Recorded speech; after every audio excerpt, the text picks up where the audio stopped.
Hi friends, welcome to Annie's kitchen. ಗರಿಗರಿಯಾದ ಮಂಗಳೂರು ಬಜ್ಜಿ.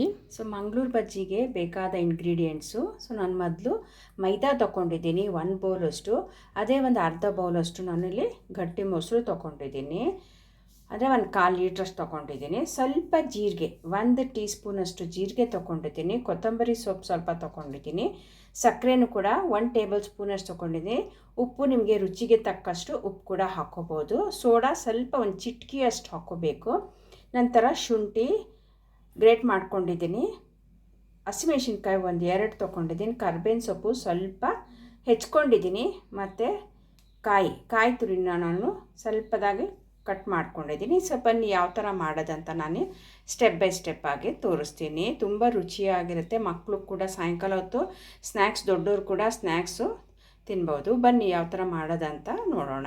ಮೊದಲಿಗೆ ಒಂದು ಬೌಲಲ್ಲಿ ನಾನು ಇವಾಗ ಒಂದೇ ಒಂದು ಬೌಲಷ್ಟು ಮೈದಾ ತೊಗೊಳ್ತಾ ಇದ್ದೀನಿ. ಸೊ ಇದಕ್ಕೆ ರುಚಿಗೆ ತಕ್ಕಷ್ಟು ಉಪ್ಪು, ಅಂದರೆ ನಾನು 1 ಟೇಬಲ್ ಸ್ಪೂನಷ್ಟು ಉಪ್ಪನ್ನ ತೊಗೊಂಡಿದ್ದೀನಿ. ಇದಕ್ಕೆ ಸಕ್ಕರೆ ಕೂಡ ಹಾಕ್ಕೊಳ್ತಾ ಇದ್ದೀನಿ. ನಾನು 1 ಟೇಬಲ್ ಸ್ಪೂನಷ್ಟು ಸಕ್ಕರೆ ಹಾಕ್ಕೊಳ್ತಾ ಇದ್ದೀನಿ. ಸೊ ಇದಕ್ಕೆ ನಾನಿವಾಗ ಕೊತ್ತಂಬರಿ ಸೊಪ್ಪು ಕೂಡ ಹಾಕ್ಕೊಳ್ಳೋಣ. ಸೊ 1 ಬೌಲಿಗೆ ಎಷ್ಟು ಬೇಕು 1 ಕಪ್ಗೆ ಅನ್ನೋ ಪ್ರಪೋರ್ಷನೇಟಾಗಿ ನಾನು ಮಾಡ್ತಾಯಿದ್ದೀನಿ. ಸೊ ಇದಕ್ಕೆ ನಾನು ಸ್ವಲ್ಪ ಜೀರಿಗೆ, ಅದನ್ನು 1 ಟೀ ಸ್ಪೂನಷ್ಟು ಜೀರಿಗೆ ತೊಗೊಳ್ತಾ ಇದ್ದೀನಿ.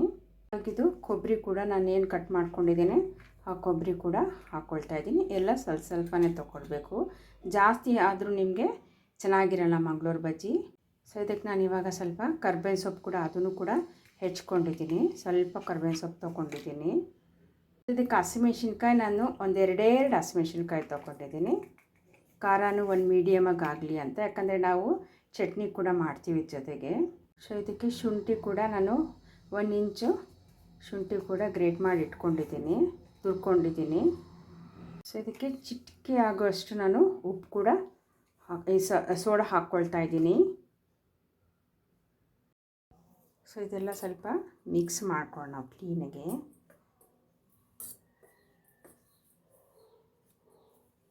ಸೊ ಈ ಥರ ಕ್ಲೀನಾಗಿ ಒಂದಕ್ಕೊಂದು ಮಿಕ್ಸ್ ಮಾಡೋಣ.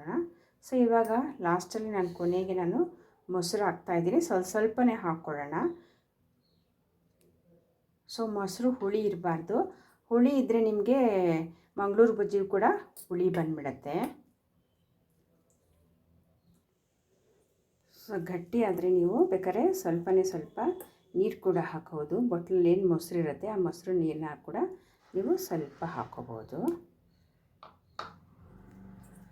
ಹಾಕ್ಕೊಂಡು 2 ಅವರ್ ನಾವು ಹೀಗೆ ಇಟ್ಬಿಡೋಣ. ಈ ಥರ ಮಾಡಿ ನಾವು 1-2 ಅವರ್ ಹೀಗೆ ಇಟ್ಕೊಂಡ್ಬಿಡೋಣ.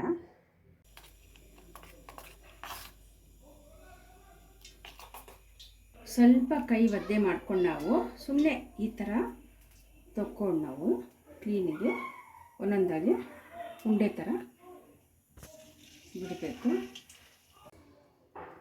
ಸೊ ಈ ಥರ ನೀವು ಹಿಂದೆ ಕೈಯಿಂದ ಕೂಡ ಈ ಥರ ಮಾಡ್ಬೋದು.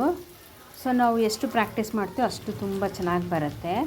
ಸೊ ಇವಾಗಿದು ಆಲ್ಮೋಸ್ಟ್ ಆಗಿದೆ ಇದು. ಸೊ ಇದೇ ಥರ ಸ್ನ್ಯಾಕ್ಸು ಸಾಯಂಕಾಲ ಹೊತ್ತು ತುಂಬ ಚೆನ್ನಾಗಿರುತ್ತೆ. ಒಳಗಡೆ ಅಂತೂ ತುಂಬ ಮೃದುವಾಗಿರುತ್ತೆ, ಆಚೆ ಸ್ವಲ್ಪ ಕ್ರಿಸ್ಪಿ ಇರುತ್ತೆ. ಸೊ ನೋಡಿ ಒಳಗಡೆ ನೋಡಿ ಎಷ್ಟು ಗೂಡಾಗಿದೆ. ಸೊ ಇದೇ ಥರ ನೀವು ಸಿಂಪಲ್ಲಾಗಿ ಮನೆಯಲ್ಲೇ ಮಾಡ್ಕೋಬೋದು. ಟೀ ಜೊತೆ, ಕಾಫಿ ಜೊತೆ, ಇಲ್ಲ ಯಾರು ನೆಂಟರು ಬಂದರೆ ಕೂಡ ನೀವು ಇದು ಮಾಡ್ಕೋಬೋದು. ಸೊ ಇವಾಗ ನಾವು ಇದನ್ನು ಸರ್ವ್ ಮಾಡೋಣ. Thank you for watching. ಇದು ಚಟ್ನಿ ಜೊತೆಗೂ ತುಂಬ ಚೆನ್ನಾಗಿರುತ್ತೆ.